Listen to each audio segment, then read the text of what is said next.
එක මේ චුට්ටක් ඉන්න තප්පරයක් ඉන්න මේ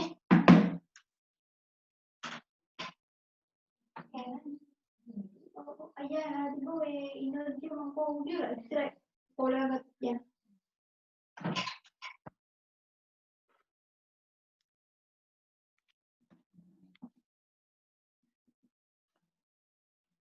ඔන්න පටන් ගන්න හදන්නේ හරි ඔන්න ග්ලෝබල් ට්‍රේඩ් වල සෙකන්ඩ් පාර්ට් එක. එතකොට මෙතන කියනවා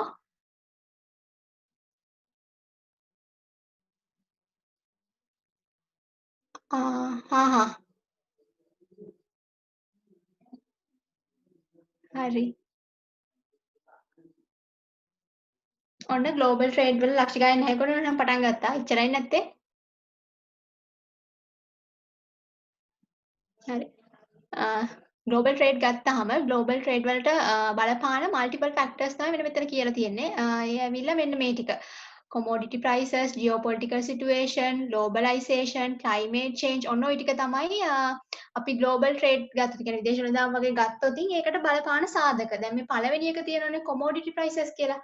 commodity එකක් කියලා මෙතන කියලා තියෙන්නේ නිකම්ම භාණ්ඩයක් නැත්නම් සේවාවක් ගැන නෙමෙයි. global trade. ඒ කියන්නේ අර විදේශ වෙළඳාමේදී වගේ වෙළඳාම් වෙන commodities කියන භාණ්ඩ ගැන තමයි මෙතන කියලා තියෙන්නේ. නැතුව නිකම්ම products ගැන නෙමෙයි. අපි ගත්තොත් ඒව ඇවිල්ලා ඔය කියන ඔය වීට් ෆ්ලෝ තිරිඟු පිටි එතකොට ඔය ෆාම් ඔයිල් ඒ වගේ විදේශීය වශයෙන් ලොකුවට වෙනදාම වෙන ප්‍රොඩක්ට්ස් තියෙන අන්න ඒ වගේ දේවල් වල මිල ගණන් කොමෝඩිටි ප්‍රයිසස් කියලා මෙතන අදහස් කරලා තියෙන්නේ ඒක. එතකොට ඒක වෙනස් වුණොත් ග්ලෝබල් ට්‍රේඩ් ෆ්ලෝ එක වෙනස් වෙන්න පුළුවන්. ඒ වගේම තමයි ජියෝපොලිටිකල් සිටුේෂන්. ජියෝපොලිටිකල් සිටුේෂන් කියලා කියන්නේ මෙතන මේ ජියෝපොලිටිකල් කියන එකේ අදහස තමයි ඒ කියන්නේ අර close countries තියෙනවනේ. කියන්නේ countries have big relationship with their close countries. දැන් අපි ලංකාව ගත්තොත් ලංකාවට ලොකු රිලේෂන්ෂිප් එකක් තියෙනවා ඉන්දියාවත් එක්ක වගේ. ඒ කියන්නේ අර ඒවා ක්ලෝස් කන්ට්‍රීස් එක ළඟ තියෙන නිසා ඒවට ලොකු රිලේෂන්ෂිප් එකක් ලොකු කනෙක්ෂන් එකක් තියෙනවලු. ඒ වගේ එක ළඟ ඉන්න කන්ට්‍රීස් වල පොලිටිකල් ඉන්ට්‍රස්ට් එක තියෙනවනේ. ඒ කියන්නේ පොලිටිකල් විදියට ගත්තොත් ඔය වගේ එක ළඟ ඉන්න රටවල් වල පොලිටිකල් නැත්තම් පොලිටිකල් ඉන්ට්‍රස්ට් එක ඒගොල්ලෝ පොලිටික්ස් භාවිතා කරන විදිය අන්න ඒකෙත් පොඩි ක්ලෝස්නස් ගතියක් තියෙනවලු. ඒගොල්ලෝ පොලිටිකල් විදියට ටිකක් රිලේටඩ් නැත්තම් එන්ගේජ් රිලේෂන්ෂිප් එකක් තියෙනවලු. ඔය කියන ජියෝපොලිටිකල් සිටුේෂන් එක ඕක වෙනස් වුණත් ඒ කියන්නේ ඔය කියන ජෝග්‍රෆිකල් කන්ට්‍රීස් අතර තියෙන පොලිටිකල් ඒ තියෙන රිලේෂන්ෂිප් එක ඒ තියෙන කනෙක්ෂන් එක ඒක වෙනස් වුණත් ග්ලෝබල් ට්‍රේඩ් එකට ඕකෙන් බලපෑමක් වෙනවා. අපි ඉස්සරහා ස්ලයිඩ් වල ඔක කතා කරද්දී තේරෙනවා. ඊට පස්සේ ග්ලෝබලයිසේෂන් ඒකිනුත් ලොකු බලපෑමක් වෙනවා. ඒ වගේම ක්ලයිමේට් චේන්ජ් වෙනස් වුණත් ඒකිනුත් බලපෑමක් වෙනවා. සහ කන්සියුමරිසම් කියන එක කන්සියුමරිසම් කියලා කියන්නේ people are driven from consuming. අපි හැම දෙයක්ම කරන්නේ මොකටද? ඒ කියන්නේ කන්සම්ප්ෂන් වෙනුවෙන් පරිභෝජනය කරන්න.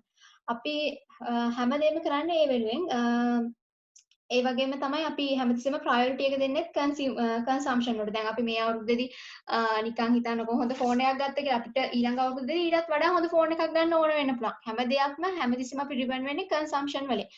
ඊට පස්සේ මෙතන තව වචනයක් තියෙනවා මේ වෙස්ටර්නයිසේෂන් කියන එක. ඒ කියන්නේ අර අපි ගොඩක් අර බටහිර තියෙන, ඒ කියන්නේ වෙස්ටර්න් කල්චර් එකේ තියෙන දේවල් වලට කැමති. අපි ඒවා අත්හදා බලන්න යනවා. අපි අපේ ගත්තොත් අපේ තියෙන ඒ කියන්නේ ඉන්ඩස්ට්‍රීස් නැත්නම් කල්චර් එක, ලයිෆ් ස්ටයිල් ඒ හැම දෙයක්ම ඇතුලේ වෙස්ටර්න් දේවල් දකින්න පුළුවන්. ඒ කියන්නේ අපි ගත්තොත් මැක්ඩොනල්ඩ්, පීසා හට් ඒ වගේ දේවල්. එතකොට අපි යූස් කරන මියුසික් වෙන්න පුළුවන්. නැත්නම් අපි අඳින පළඳින දේවල් වෙන්න පුළුවන්. අර වෙස්ටර්න් කල්චර් එකේ තියෙන දේවල් වලට අපි කැමති. ඒ වගේම තමයි ටැරිෆ්ස් ඇන්ඩ් ට්‍රේඩ් බැරියර්ස්. ඒ කියන්නේ කොයි වගේද බාධා. වෙළඳ බාධා තියෙන්න පුළුවන් නේ. බදු, ඒ වගේම බදු නොවන බාධා.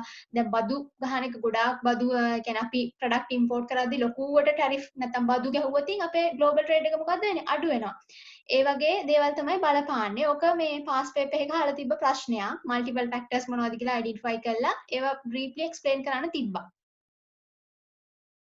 ඊට පස්සේ ඔන්න මේකෙන් දීලා තියෙන්නේ නිකන් රූපයක් දීලා තියෙන්නේ කොහොමද වර්ල්ඩ් මර්චන්ඩයිස් ට්‍රේඩ් එක වෙන්නේ කියලා GDP එකත් එක්ක නිකන් රූපයක් තියෙන එතන නම් ඊට පස්සේ දීලා තියෙනවා parties to global trade.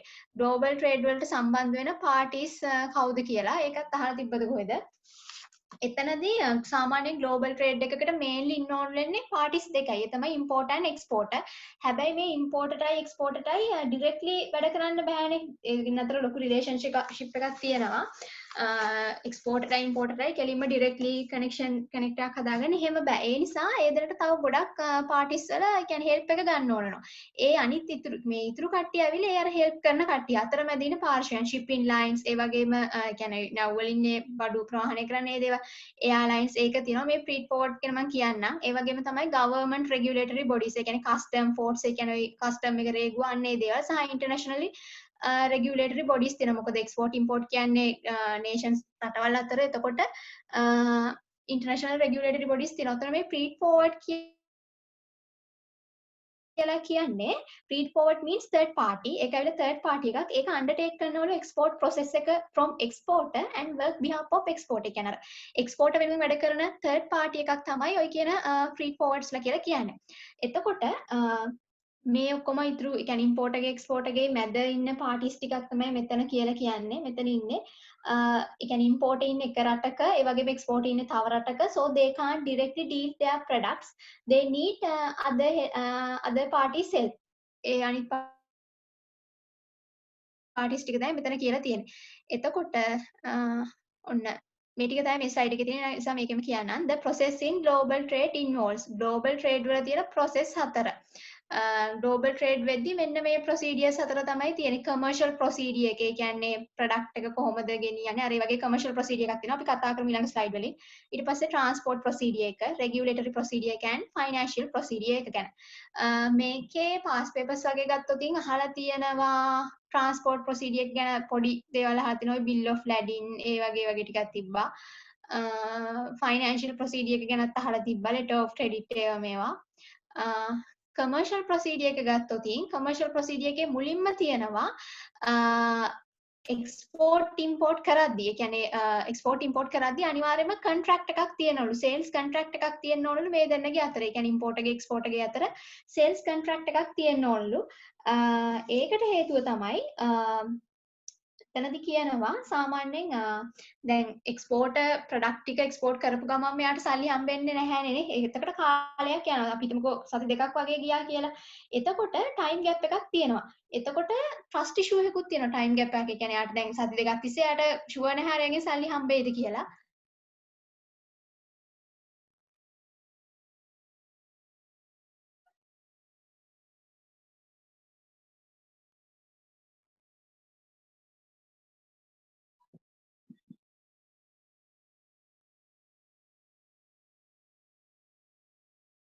ඔව් ප්‍රීට් ෆෝවර්ඩ් කෙනෙක් කියලා කියන්නේ මොකක්ද කියලා හරියටම කිව්වොත් ප්‍රීට් ෆෝවර්ඩ් කෙනෙක් කියලා ඒජන්ට් කෙනෙක් විදිහට වැඩ කරනවලු. එයා වැඩ කරන්නේ ඒ කියන්නේ ඉන්ස්ට්‍රක්ෂන් නැත්නම් ප්‍රින්සිපල් යටතේ එක්ස්පෝර්ට් එකේ හරි ඉම්පෝර්ට් එකේ හරි ප්‍රින්සිපල්ස් යටතේ ඒජන්ට් කෙනෙක් විදිහට වැඩ කරන තර්ඩ් පාර්ටි එකක් තමයි කියලා තියෙන්නේ. එතකොට ප්‍රීට් ෆෝවර්ඩ් කෙනෙක් මොනවද කරන්නේ? එයා පැකින් කරනවා, ඒ වගේම storage, transport, handling and customer clearance of the goods. Third party එකක්. මේ කියන්නේ ප්‍රීට් ෆෝවර්ඩ් ගැන පොඩි විස්තරයක්. හරිද? ප්‍රීට් ෆෝවර්ඩ් කියලා මොකක්ද? ප්‍රීට් ෆෝවර්ඩ් කෙනෙක් කියන්නේ කවුද කියලා හොයද්දී එයා ඇවිල්ලා තර්ඩ් පාර්ටි එකක්. ඒ කියන්නේ එයා ඒජන්ට් කෙනෙක්.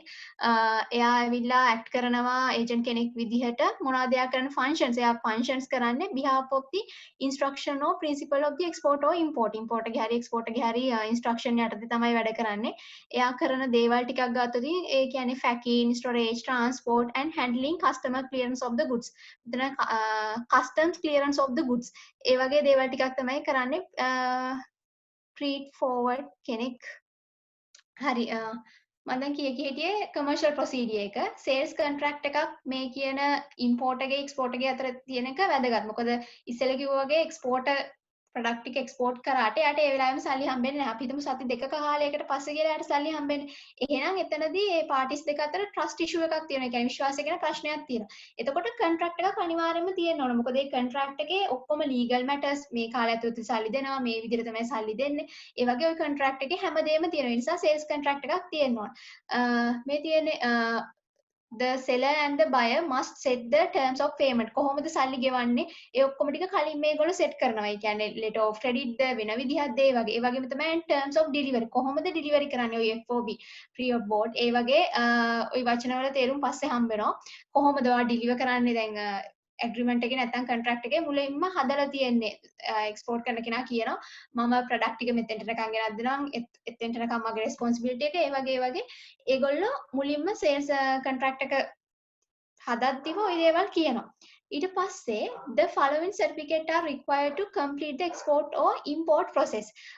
certificate ගත්තාම මෙන්න මේක ගැන පොඩ්ඩක් අහලා තිබ්බා. certificate of origin කියන්නේ මොකක්ද කියලා. ඒ කියන්නේ සාමාන්‍යයෙන් ඒක ඇවිල්ලා දැන් එක්ස්පෝර්ට් කරනවානේ මොකක් හරි ප්‍රොඩක්ට් එකක් මොකක් හරි ප්‍රොඩක්ට්ස් ටික එක්ස්පෝර්ට් කරද්දි ඒ ප්‍රොඩක්ට් ඒ අදාළ රටට අයිති කියන එක පෙන්වන්න තමයි සර්ටිෆිකේට් ඔෆ් ඔරිජින් කියන්නේ. මට ඒක සිංහල වචන හරියටම මතක නෑ. මේ එක්ස්පෝර්ට් කරන ප්‍රොඩක්ට් අයිති මේ රටට ඒක තහවුරු කරන්න තමයි ඔය කියන GSP සර්ටිෆිකේට් එක නැත්නම් සර්ටිෆිකේට් ඔෆ් origin කියන එක දෙන්නේ. exporter get that certificate and it ensure it is belong to relevant country. මේ ප්‍රොඩක්ට් අයිති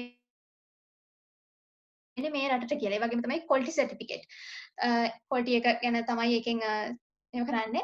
ඊට පස්සේ health certificate. health certificate කියන එක අදාළ වෙන්නේ මෙන්න මේ දේවල් වලට. meat, fish, live animals ඒ දේවල් වලට. සහ මෙතන තව එකක් තියෙනවා phytosanitary certificate කියලා. phytosanitary certificate කියන එකත් අදාළ වෙන්නේ ඒ කියන්නේ ගොඩක් ඔය agricultural products වලට agricultural output වලට තමයි ඒක අදාළ වෙන්නේ. මේ කියන මේ phytosanitary certificate කියන එක. ඒකෙදී ensure කරනවා these products are free from pest කෘමිනාශක වලින් තොරයි කියන එක පැහැදිලි කරන්න තමයි ඒක ensure කරන්න තමයි මේ phytosanitary certificate කියන්නේ. තව මේක තියෙනවා මේ fumigation certificate කියන එක. ඒකත් agricultural products එතන විස්තරයක් තියෙනවා මේ agricultural product වලට කියලා. හැබැයි ඔය කියන fumigation certificate එක ගොඩක්ම අදාළ වෙන්නේ මේ timber වලට. ඔය දැව වගේ ගත්තොත් ඔය දැව export import කරාදී අන්න ඒකට තමයි ඔය කියන මේ fumigation certificate එක අදාළ වෙනවා කියන්නේ. ඒක තියෙනවා මෙන්න මෙතන මෙන්න මේ ස්ලයිඩ් එක බලන්නකෝ. ඒ කියන්නේ මේකේ තියෙන්නේ මේ දැව ඒවා මේවා ඒ කියන්නේ එක්ස්පෝර්ට් කරද්දි ඔය කියන ෆිමිගේෂන් සර්ටිෆිකේට් එකේ තියෙනවා මේ ප්‍රවාහනය කරන දැව පෙස්ට් ඇන්ඩ් ඉන්සෙක්ට්ස් කියන්නේ ඔය කෘමීන්ගෙන් තොරයි කියලා. මොකද ලී වල හැම සත්තු ඉන්න පුළුවන්. එතකොට ඔවා එක්ස්පෝර්ට් කරාම වෙන රටකට අපි ඔක එක්ස්පෝර්ට් කරාම මොකද්ද වෙන්නේ? ඒ රටටත් යන්න පුළුවන්. ඒ වගේ නිසා ඒක තොරයි කියලා පෙන්නනවා. එතකොට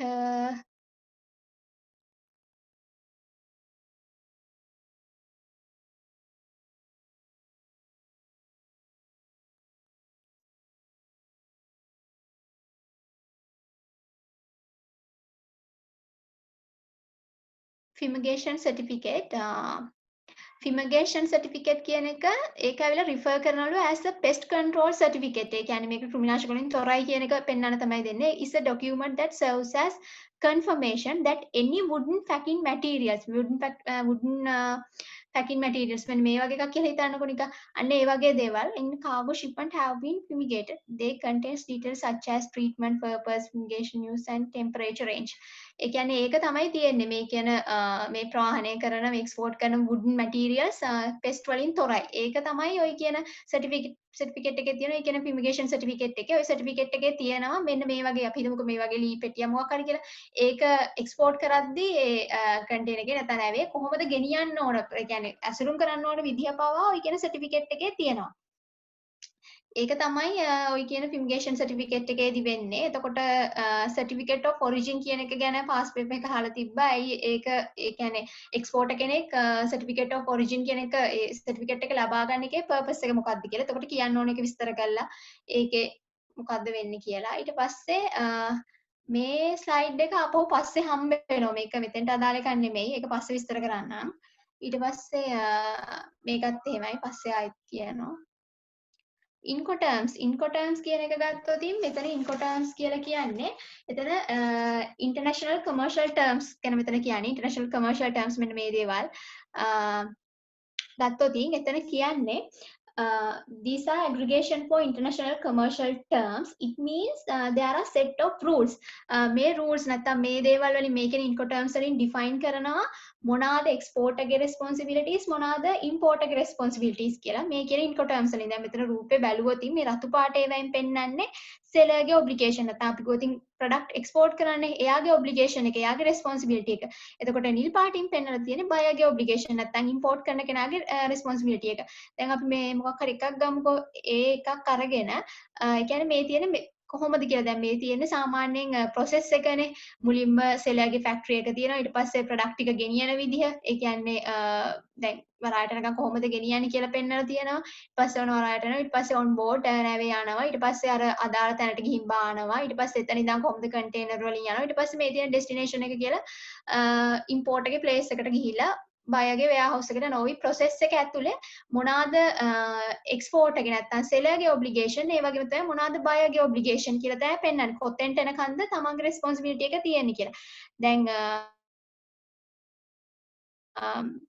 OB කියන එක ගත්තොත් ඒක සාමාන්‍යයෙන් අපි අහලා තියෙන ටර්ම් එකක් නේ free on board. free on board කියලා කියන්නේ එතනදී සෙලර්ගේ ඔබ්ලිගේෂන් එක නැත්නම් එක්ස්පෝර්ට් එකේ ඔබ්ලිගේෂන් එක වෙන්නේ මොකද්ද? ඒ නැවතෙක් නොමිලේ බාන්ඩ් ටික ගෙනත් දෙන්න ඕන.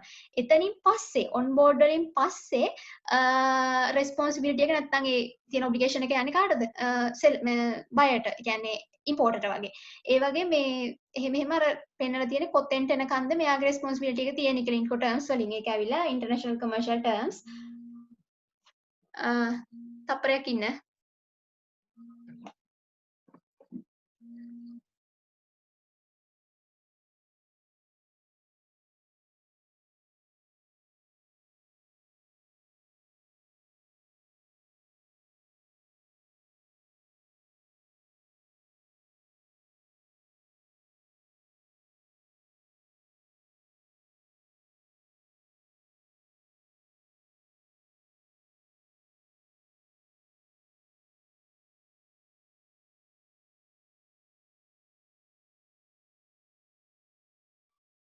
එතකොට ඕවා තමයි ඉන්කොටර්ම්ස් කියලා කියන්නේ. කියනවා එතනදී බයර්ගේ රෙස්පොන්සිබිලිටීස් මොනවද and සෙලර්ගේ රෙස්පොන්සිබිලිටීස් මොනවද කියලා. එතකොට ආපහු මේ ස්ලයිඩ් එකේ තියෙන කමර්ෂල් ප්‍රොසීඩියර් අර ටික තියෙන්නේ. මේක දැන් කිව්වනේ මේක කියන්නේ අර ෆිමිගේෂන් සර්ටිෆිකේට් එකෙන් තමයි ඔය කියන වුඩන් මැටීරියල්ස් ගැන කියන්නේ. ඊට පස්සේ ආපහු තියෙනවා ප්‍රොසෙස් එක මොකක්ද කියලා දැන් අපි කමර්ෂල් ප්‍රොසීඩියර් ඉවර කරා. ඊට පස්සේ ඇත්තේ ට්‍රාන්ස්පෝර්ට් ප්‍රොසීඩියර් එක. ඔන්න දැන් ට්‍රාන්ස්පෝර්ට් ප්‍රොසීඩියර් එක කියනවා. ඒ කියන්නේ අපි එක්ස්පෝර්ට් කරන ඉම්පෝර්ට් කරන ප්‍රොඩක්ට් කොහොමද ට්‍රාන්ස්පෝර්ට් කරන්නේ කියන එක තමයි උතරදී අදහස් වෙන්නේ. ට්‍රාන්ස්පෝර්ට් ප්‍රොසීඩියර් එක ගත්තොතින් එතකොට අපිට ට්‍රාන්ස්පෝර්ට් කරන්න පුළුවන් එක්ක එයා කාගෝ එකෙන් නැත්නම් සී කාගෝ එක කියන්නේ එක්ක නැවෙන් පුළුවන් නැත්නම් ප්ලේන් එකෙන් පුළුවන්. අපි එයා කාගෝ ගෙනිච්චොතින් එයාගේ බිල් එක ගන්න ඕනේ. ඊට පස්සේ සී කාගෝ නම් බිල් ඔෆ් ලැඩින් ඒ කියන්නේ නවුභාර පත්‍රය කියන එක ගන්න ඕනේ. එතකොට මෙතන කියනවා ඇට් දි බෝඩ් ඒ කියන්නේ අපේ ප්‍රොඩක්ට් ටික අපි දැන් ඉම්පෝර්ට් කරපු ප්‍රොඩක්ට්ස් ටික ආවට පස්සේ බෝඩ් එකට අපිට ඒ product we have to declare ඒ කියන්නේ අපිට බාන ටික නිදහස් කරගන්න ඕනේ. දැන් ලංකාවේ කොහොමද ඔය කියන ඩික්ලරේෂන් එක වෙන්නේ නැත්නම් නිදහස් කරගන්නේ කොහොමද? මෙන්න මේක හරහා තමයි වෙන්නේ. මේක කස්ඩෙක් කියලා කියන්නේ. කස්ඩෙක් වෙන්නේ නැති කියන්නේ.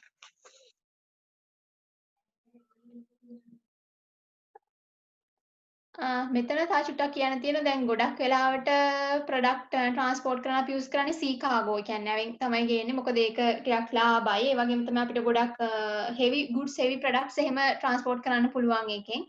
ඊට පස්සේ දැන් මෙතන කිව්වේ ප්‍රොඩක්ට් ටික බෝඩ් එකට ආවට පස්සේ අපි ඒක ඩික්ලෙයාර් කරගන්න ඕනේ. බාඩ නිදහස් කරගන්න ඕනේ. ලංකාවේදී ඔක කරන්නේ මේ කියන කස්ඩෙක් CUSDEC කියන එක. එතකොට ඒකෙන් අදහස් වෙන්නේ කස්ටමර් ඩික්ලරේෂන් ෆෝම් නැත්නම් කස්ටමර් ඩික්ලරේෂන් මැසේජ් කියන එක. එතකොට ඒ කියන කස් දෙකේ ඇතුළත් වෙනවලු බාණ්ඩ ටික නිදහස් කරගනිද්දි මෙන්න මේව තමයි ප්‍රොඩක්ට්ස් කොච්චර බාණ්ඩ ප්‍රමාණයක් තියෙනවද ඒ වගේ ඉන්ෆෝමේෂන් තියෙනවා කස් දෙකේ ඇතුලේ. ඒ කියන්නේ ඒකේ අදහස් වෙන්නේ කස් දෙකේදී කියන්නේ මේ කියන බාණ්ඩ ටික ඒ කියන්නේ ඔපරේෂන් රික්වයර්මන්ට්ස් නැත්නම් ඒ අදාළ වෙන්න ඕන ලෙජිස්ලේටිව් රික්වයර්මන්ට්ස් තියෙනවනේ නීති වලට අනුකූලව තමයි ගෙනත් තියෙන්නේ. ඒක කස්ටෙක් කියන්නේ අරක කස්ටම් ඩික්ලරේෂන් ෆෝම් කියන එක. කස්ටමර් ඩික්ලරේෂන් ෆෝම් කියන එක තමයි උතරේ කස්ටෙක් කියලා තියෙන්නේ. එතකොට in Sri Lankan the declaration is done through Castec ඒක තමයි කියලා තියෙන එතන export එතකොට දෙනවා කියන Castec කියන මේ form එකෙන් customer declaration form එකෙන් products ටික නිදහස් කරගන්න පුළුවන් ඒක කියනවා මොනවාද තියෙන products කොච්චර ප්‍රමාණයකින් තියෙනවද මේ products ටික ඇවිල්ලා නීතියට අනුකූලයි අර ඒ වගේ විස්තර තමයි ඔකේ තියෙන්නේ එතකොට මෙතන තියෙනවා the automated system for custom data connect traders customs and shipping lines කියලා ඒක ගැන එහෙම ලොකුවට මට ඇත්තටම තේරෙන්නේ නැහැ. ඊට පස්සේ මේකේ හැබැයි මේක අහලා තිබ්බ මොකක් හරි ප්‍රශ්නයක් මම හිතන්නේ මෙන්න මේ වචනේ එක්ක පොඩක් Google search කරලා කවුරු හරි ඕනම් බලන්න. ඊට පස්සේ මේ අනිත් relevant notes ඒ කියන්නේ shipping note, cargo dispatch note ඒ වගේ දේවලුත් ඔක්කොම prepare කරලා submit කරන්න ඕන. කවුද export තමයි ඒ ටික කරන්න ඕන. ඊට පස්සේ මෙන්න මෙතන ඉඳන් තියෙන ටික මේ කියන මේ shipping note එක mates receipt වෙනවා කියලා කියන එක මම කියන්නම් ඊළඟ slide එකෙන්. හරිද? මොකක්ද ගෝල් එකක් ගන්න ගෝ වැඩ වෙන්නේ. transport එක තමයි මේ මම කියාගෙන යන්නේ තාම.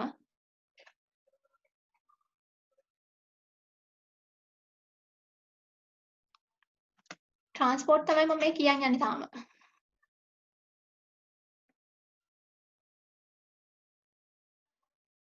එතකොට මේ shipping note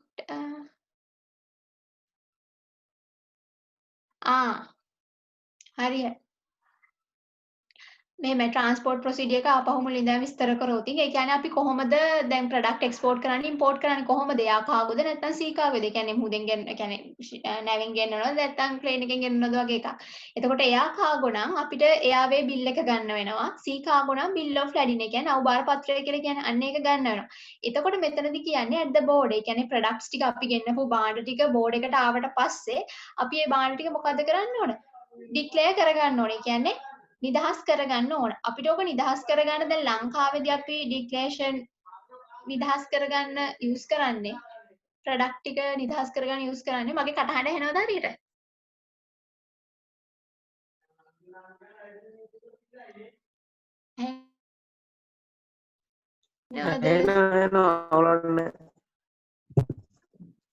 හරි. එතකොට ප්‍රොඩක්ට් ටික නිදහස් කරගන්න තමයි අපි මෙන්න මේක යූස් කරන්නේ මේ කස්ඩෙක් කියන එක. කස්ඩෙක් කියලා කියන්නේ කස්ටමර් ඩික්ලරේෂන් ෆෝම් නැත්නම් කස්ටමර් ඩික්ලරේෂන් මැසේජ් කියන එක. මේකෙදි තියෙනවා ඒ කියන්නේ ඒක ඇවිල්ලා තියෙන මේ තියෙන භාණ්ඩවල විස්තරයක් වගේ තමයි තියෙන්නේ. මෙන්න මේවා තමයි ප්‍රොඩක්ට්ස් කොච්චර ප්‍රමාණයකින් තියෙනවද? ඒ වගේ අනිත් රෙලෙවන්ට් ඉන්ෆර්මේෂන් තමයි තියෙන්නේ. එතකොට සාමාන්‍ය එක්ස්පෝර්ටර් කෙනෙක් තමයි ඔක දෙන්නේ මේ ප්‍රොඩක්ට්ස් ලෙජිස්ලේටිව් රික්වයර්මන්ට්ස් නැත්නම් නීතියට අනුකූලයි. අර එහෙම අදහසක් තමයි ඔය කස්ඩෙක් කියන එකෙන් තියෙන්නේ. එතකොට හරි. ඒ ටික තමයි උතන තියෙන්නේ මේ මෙතන මේ shipping note එක පස්සේ mate receipt කියන එක බවට පත් වෙනවා කියලා තියෙනවා මම ඒක කියන්නම් ඒ slide එකේ රූපයක් එක්ක තියෙන slide එකක් එතනදී විස්තර කරන්නම් ඒක මෙන්න මේක shipping note කියන එක ගත්තොතින් export ඇවිල්ලා මුලින්ම shipping note එක දෙනවා හරිද නිකම් මුලින්ම පොඩි විස්තරයක් කරොත් එක්ස්පෝර්ට් ඇවිල්ලා shipping note එක දෙනවා කාටද කැප්ටන්ට තමයි දෙන්නේ කැප්ටන් මේකේ සයින් කරාට පස්සේ මේ receipt බවට පත් වෙනවා මේක මේ shipping note එක මෙයා සයින් එකක් දානවා මේ සයින් එක දැම්මට පස්සේ මේ receipt වෙනවා ඊට පස්සේ ඒක shipping company එකට යනවා අන්තිමේදී shipping company එකෙන් product ටික ගිහිල්ලා බාර දුන්නට පස්සේ bill of lading මේක තියෙන කෙනාට නවාර පත්‍රයේ තියෙන කෙනාට තමයි ඔය කියන products ටික නිදහස් කරගන්න පුළුවන් වෙන්නේ shipping note කියලා කියන්නේ මොකද්ද shipping note කියන එකේදී වෙන්නේ ඔකේ ලොකු විස්තරයක් ඇති shipping note කියන එක පොඩියට කිව්වොත් shipping note වලදී වෙන්නේ exporter ඇවිල්ලා product වල නැත්නම් goods ටිකේ responsibility එක දෙනවා captainට මෙන්න මේකේ shipping note එක හරහා through this note මේකෙදි තියෙනවා exporter ගේ ගැන විස්තර තියෙනවා exporter ගේ name එක ඒ අංකය ඔය වගේම තමයි තියෙන භාණ්ඩවල විස්තර ඒ හැමදේම දෙනවා shipping note එකෙන් වෙන්නේ මොකද්ද export ඇවිල්ලා මේ shipping note එකෙන් product වල තියෙන responsibility එක දෙනවා captainට කැප්ටන්ට කියන්නේ මේ නැවේ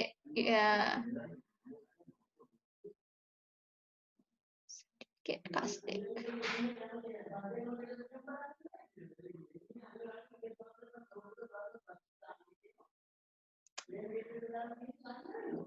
මොකද්ද මේකේ වෙන්නේ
ඊට පස්සේ දැන් ඔන්න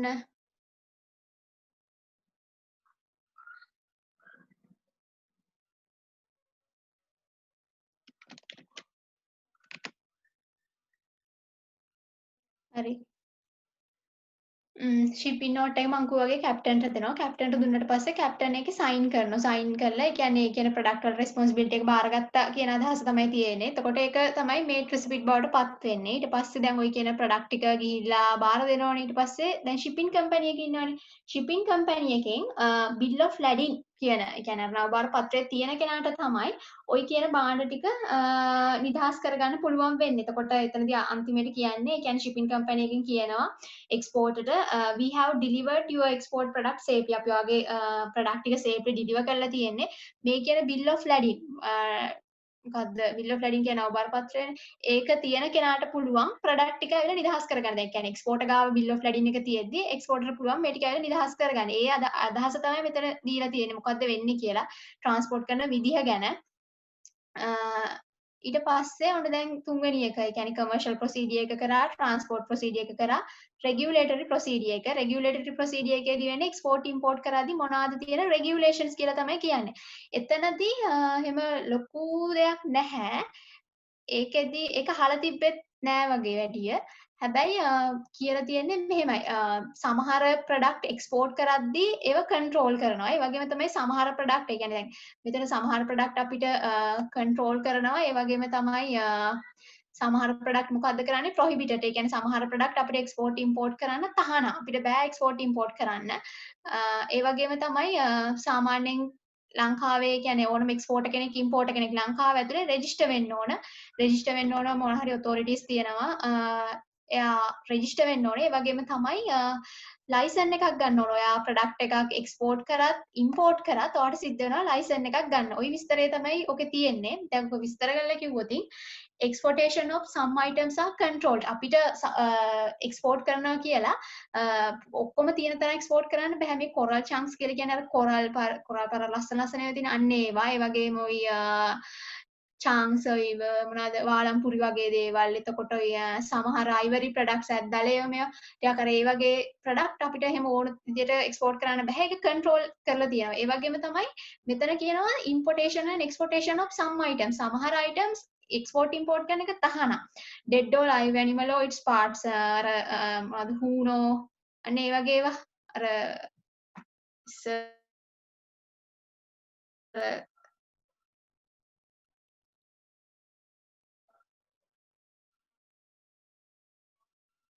අන්න ඒ වගේ දේවල්. ඒ කියන්නේ එක්ස්පෝර්ට් ඉම්පෝර්ට් කරන්න තහනම් ඒ වගේ දේවල්. Dead or live animals or parts ඒ වගේම ඇන්ටික් බඩු ඒ වගේම කල්චරල් ප්‍රොපර්ටීස් ඩේන්ජරස් ඩ්‍රග්ස් මිනරල් ඒ වගේ දේවල් ප්‍රොහිබිට් අපිට එක්ස්පෝර්ට් ඉම්පෝර්ට් කරන්න බෑ. අනිත් එක තමයි මේ කියන්නේ රෙගියුලේටරි ප්‍රොසීඩියර් එක ගැන තියෙන නීති ගැන වගේ තමයි පොඩ්ඩක් කියන්නේ. ඔයා එක්ස්පෝර්ට් ඉම්පෝර්ට් කරනවා නම් අනිවාර්යෙන් ලංකාව ඇතුලේ රෙජිස්ටර් වෙන්න ඕන රෙලෙවන්ට් ඔතොරිටිස් වල. ඒක දීලා තියෙනවා ශ්‍රී ලංකා එක්ස්පෝර්ට් ඩෙවලොප්මන්ට් බෝඩ් කියලා EDB.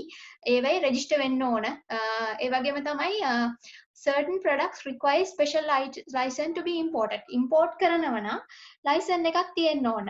pesticide substance ඒ වගේම chemical import කරනවා නම් petroleum products lubricants ඔය වගේ දේවල් හැමෝටම import කරන්න බෑ. ඔයාට ඕන වුණා කියලා ඔයාට ඒව import කරන්න බෑ. ඒකට license එකක් තියෙන්න ඕන.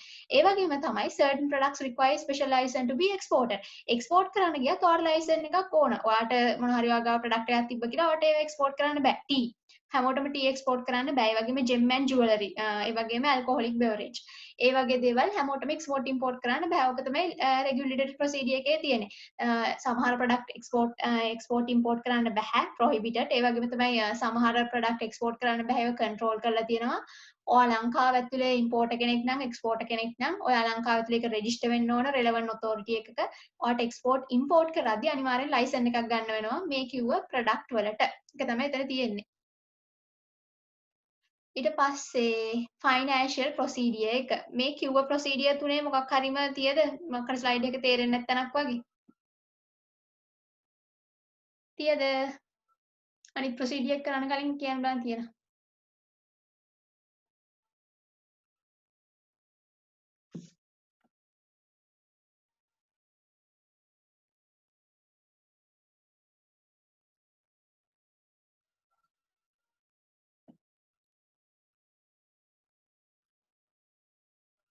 තියද නැද්ද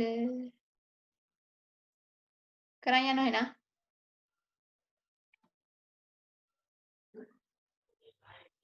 हाँ करण करण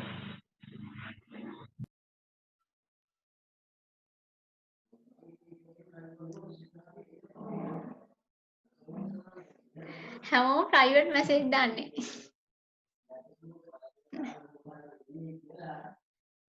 ඔන්න ඊට පස්සේ ෆයිනෑන්ෂල් ප්‍රොසීඩියර් එක ෆයිනෑන්ෂල් ප්‍රොසීඩියර් එකේදී කියන්නේ සල්ලි ගෙවන විදිහ. මොකද දැන් ඉස්සෙල්ලා කියවනේ එක්ස්පෝර්ටර්යි ඉම්පෝර්ටර්යි ඩිරෙක්ට්ලි සම්බන්ධ වෙන්න බෑ. අතරමැද ගොඩක් අය ඉන්නවනේ. එතකොට ෆයිනෑන්ෂල් ප්‍රොසීඩියර් එක කියලා මෙතන අදහස් වෙන්නේ දෙන්නගේම බැංකු ගැන. ඒ කියන්නේ ඉම්පෝර්ටර් ගේ බැංක් එකයි එක්ස්පෝර්ටර් ගේ බැංක් එකයි ගැන තමයි කතාව වෙන්නේ. එක්ස්පෝර්ටර්ස් and එක්ස්පෝර්ටර් ගේ හරි ඉම්පෝර්ටර් ගේ බැංක් එක හරි.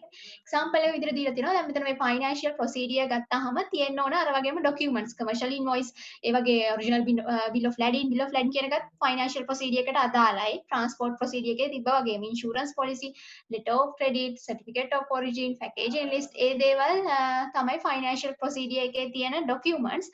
letter of credit ගැන කතා කරනවා. මොකද letter of credit කියන එක අහලා තිබ්බා මේ මොකක්ද past papers වලත් අහලා තිබ්බා. letter of credit කියන්නේ ණයවර ලිපිය. ඒ කියන්නේ document issued by a bank guaranteeing the due payment from a buyer to the seller. ඒ කියන්නේ මෙහෙම දෙයක්. letter of credit කියලා කියන්නේ ණයවර ලිපියනේ. ඒකෙදි වෙන්නේ buyer ගේ bank එක නැත්නම් අපි කියමුකෝ import ගේ bank එක කියලා. එයා ඒ bank එකෙන් ආවිලා ඒ කියන්නේ exporter ට තමයි letter of credit එක issue කරන්නේ. ඒකෙදි කියන්නේ මේ buyer අපේ buyer අනිවාර්යෙන් ඔයාට මේ ගාණ මේ අදාළ දවස් වෙද්දී on time ගෙවනවා. ගෙව්වේ නැත්නම් ඒකේ ඒ කියන්නේ සම්පූර්ණ ගාණ ගෙවලා නැත්නම් ඒ ගාණ එහෙම නැත්නම් ඉතුරු ගාණ ගෙවන්න තියෙන ගාණ එතකොට ඒ බැංකුවෙන් ගෙවනවා. ඒ කියන්නේ අර ඉන්ෂුවර් කරනවා අනිවාර්යයෙන්ම බයර් ඔයාට මේ සල්ලි ගාණ මේ විදිහට පේමන්ට් එක ගෙවනවා කියලා. ඒකට තමයි letter of credit නැත්නම් ණයවර ලිපිය කියන එක නිකුත් කරන්නේ.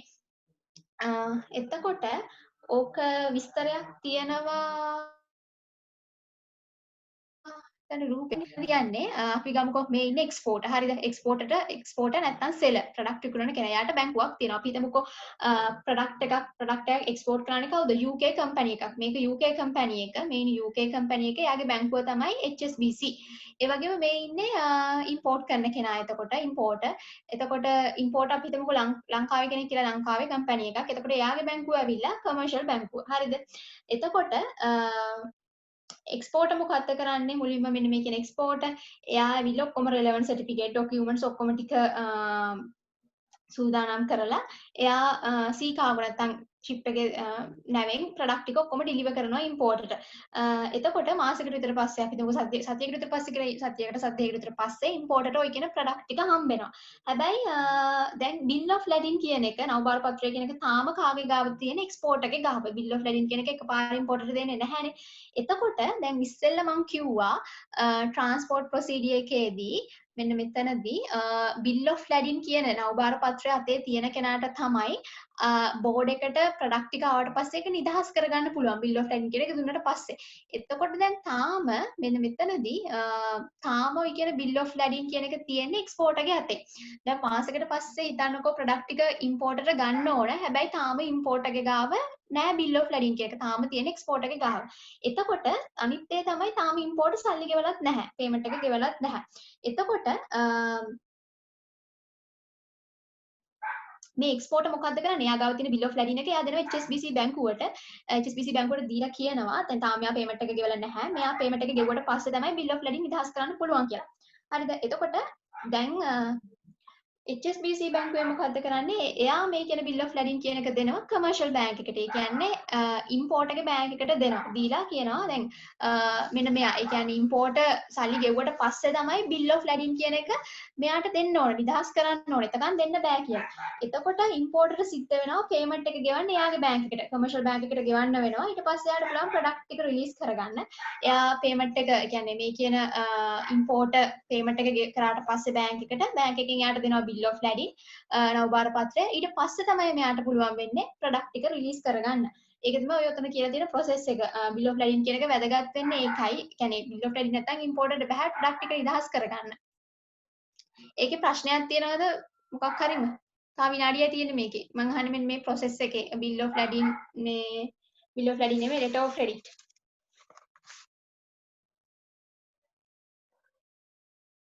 ඒ letter of credit මගේ කිව්ව එකේ මොකක් හරිම තියද අවුලක් procedures ටික ඉවරයි දැන් ඒක